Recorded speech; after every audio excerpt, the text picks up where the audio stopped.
حضرت ابو ہریرہ رضی اللہ تعالیٰ عنہ سے روایت ہے کہ رسول اللہ صلی اللہ علیہ وآلہ وسلم نے ارشاد فرمایا، اللہ تعالیٰ ارشاد فرماتے ہیں، ان آدم نے مجھے جھٹلایا حالانکہ اسے اس بات کا حق بھی نہیں پہنچتا تھا، اور اس نے مجھے گالی دی حالانکہ اسے اس بات کا بھی حق نہیں پہنچتا تھا۔ اس کا مجھے جھٹلانا تو یہ ہے کہ یہ کہتا ہے کہ اللہ تعالیٰ مجھے دوبارہ پیدا نہیں کر سکیں گے جیسا کہ مجھے پہلے پیدا کیا گیا، حالانکہ پہلی مرتبہ پیدا کر لینا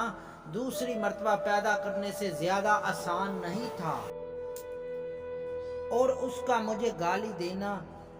یہ ہے کہ کہتا ہے کہ اللہ تعالیٰ کی اولاد ہے،